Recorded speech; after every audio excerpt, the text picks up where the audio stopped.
Dans cette vidéo, nous allons voir comment changer l'état d'une vente d'une commande, reçue par exemple depuis notre site web e-commerce. Tout d'abord, nous devons aller dans Vente, dans la barre latérale. Ici, nous verrons la liste de toutes nos ventes, avec l'état de la commande, affichée rapidement. Cliquons par exemple sur cette vente fictive que nous avons créée pour cette vidéo. Ici, nous verrons qu'il y aura clairement toutes les données de la vente, le panier qui permet de visualiser les produits achetés, et puis sur la droite, nous aurons la possibilité de gérer clairement l'état, qui est le sujet de cette vidéo, ainsi que d'autres données que nous allons maintenant découvrir. Voyons par exemple qu'il est possible de visualiser l'origine d'où provient la vente. Dans ce cas, depuis le site web, on pourra voir le total de la commande, l'état du paiement qui est différent de l'état de la commande, car une commande peut être à expédier, mais le paiement peut ne pas avoir encore été encaissé. Ici, en revanche, nous voyons l'état de la commande. Dans ce cas, ce sont ces étiquettes colorées, qui distinguent l'état dans lequel se trouve précisément cette vente. En attente de paiement signifie clairement que la vente a été réalisée, mais que le produit n'a pas encore été payé. En cours de traitement, en revanche, est attribué automatiquement par le système Framework 360 lorsqu'une commande est passée et que le paiement a été effectué. Par conséquent, la majorité des commandes sur notre site e-commerce seront toutes en cours de traitement. Évidemment, lorsque l'état est en cours de traitement, on attend qu'un opérateur change manuellement l'état pour informer le client, par exemple, de l'expédition effectuée. Ici, nous pourrions ajouter l'étiquette à expédier, expédier si, justement, notre commande a été envoyée au client ou bien complétée, si la commande s'est bien déroulée, a été expédiée et reçue. En revanche, s'il y a un problème, nous pourrions mettre la commande comme annulée ou remboursée. Pour chacun de ces changements d'état, Framework 360 permettra d'envoyer un email qui informe le client du changement de statut de la commande. Par exemple, si nous définissons la commande comme expédiée et que nous enregistrons, Framework 360 nous demandera si, en mettant à jour le statut de la commande, nous souhaitons envoyer un email ou si nous préférons continuer sans envoyer l'email. Si nous voulons gérer les emails qui sont envoyés automatiquement lorsque nous changeons le statut de la commande, nous devons aller dans Paramètres, dans Email, Email System. Ici, nous trouverons par exemple l'onglet Commande qui nous permet de modifier l'email envoyé automatiquement lorsque nous changeons le statut d'une commande.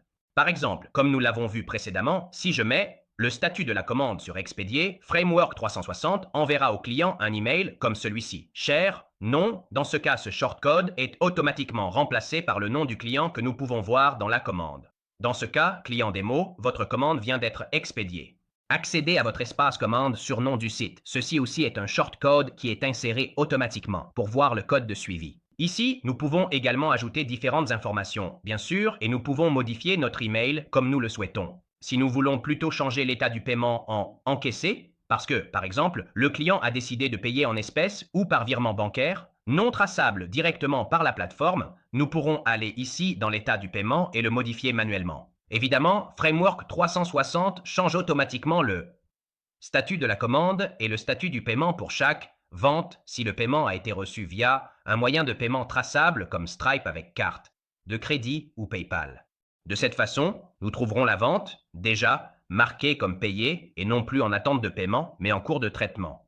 Par conséquent, si nous avons un site e-commerce qui permet aux clients de payer et d'acheter, donc les produits de manière autonome, alors nous trouverons toujours les ventes avec le statut payé et la commande en cours de traitement, à condition bien sûr que le client ait effectivement payé. Si le client n'a pas payé, nous la trouverons en attente de paiement et le paiement ne sera pas encaissé. Une fois que l'opérateur a vérifié, par exemple, que le paiement par virement bancaire ou en espèces contre remboursement est bien parvenu à l'entreprise, il pourra changer le statut en terminé et Framework 360 demandera automatiquement si vous avez déjà reçu un paiement pour cette commande. Souhaitez-vous la marquer comme payée, car il s'attend à ce que si la commande est définie comme terminée, l'état du paiement soit également, bien entendu, encaissé. En sauvegardant, notre vente sera finalisée avec le paiement encaissé. Une autre fonction intéressante est que si nous cliquons sur la petite horloge que nous voyons ici à droite, nous aurons la possibilité de voir tous les changements d'état qui ont été effectués manuellement par les opérateurs.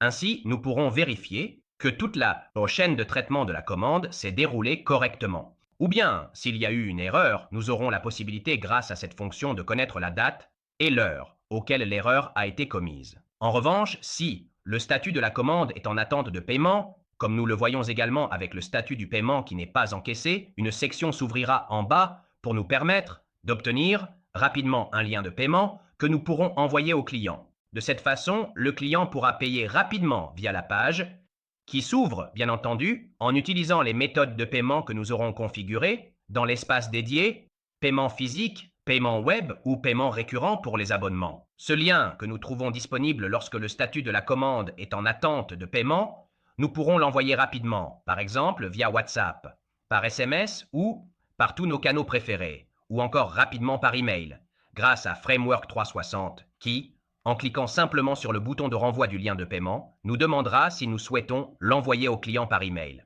De cette façon, en cliquant sur OK, le client recevra à l'adresse email qu'il a indiquée, lors de la commande, le lien de paiement accompagné, de la demande, de règlement. Lorsqu'il cliquera dessus, il arrivera toujours sur la page, où il pourra visualiser tous les produits qu'il a achetés, ainsi que la possibilité de payer avec les méthodes de paiement préalablement configurées ici à la rubrique méthode de paiement.